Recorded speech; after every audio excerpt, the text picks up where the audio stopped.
Pourquoi? Parce que je pense qu'on est tous concernés, tous fiers de l'élevage et des courses françaises, que tous éleveurs, on a envie d'améliorer les conditions d'élevage, d'améliorer la promotion.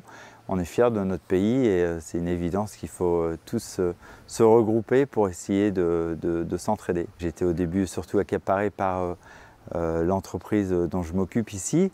Et puis ça fait une dizaine d'années que je suis un petit peu à la Fédération des éleveurs.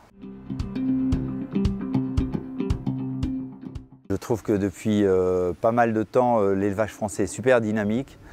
Beaucoup de jeunes opérations arrivent, de nouveaux éleveurs, de nouveaux étalonniers. Et tout ça, c'est hyper positif. Les résultats en course des élèves sont super, en France comme à l'étranger.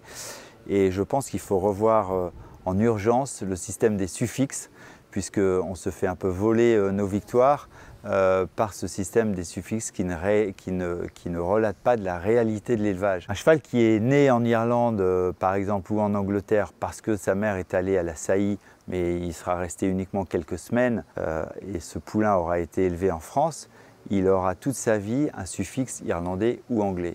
Et donc les gens qui ne connaissent pas ce système, des Américains, des Japonais, se disent encore un gagnant de groupe élevé en Irlande ou en Angleterre. Et donc je pense qu'il faut absolument rétablir quelque chose de plus juste et nous permettre à nous, éleveurs français, de promouvoir les bons résultats de tous ces chevaux.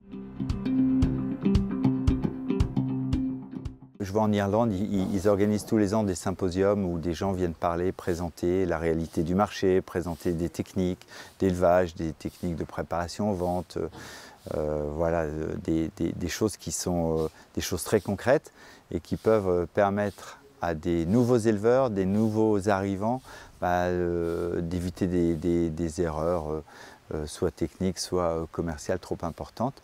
Ça peut être quelque chose qui peut être amélioré et fait. Je crois qu'il y a beaucoup d'initiatives privées qui sont quand même le nerf de la guerre dans l'étalonnage.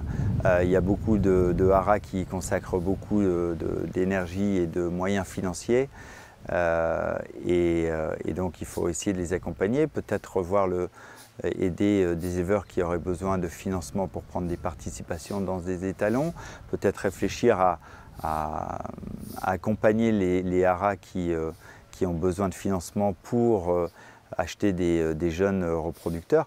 En tout cas, on voit quand même beaucoup de dynamisme ces dernières années de la part des étalonniers français.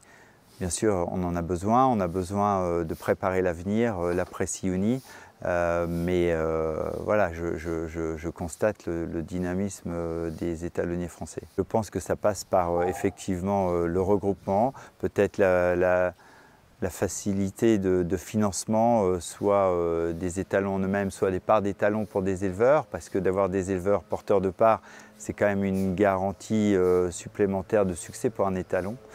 Je pense personnellement qu'il ne faut pas faire de différenciation entre les chevaux conçus en France ou non conçus en France, parce que sur le long terme, qu'est-ce qu'on veut? C'est améliorer le cheptel français. Améliorer le cheptel français, ça demande de laisser à tous les éleveurs la capacité de choisir le meilleur croisement pour sa jument. Chaque éleveur a envie d'élever un gagnant de groupe et il faut le laisser faire librement son choix de qualité. Mais tout faire pour permettre l'arrivée en France, le positionnement en France de nouveaux étalons et aux éleveurs qui auraient envie de les accompagner par des parts.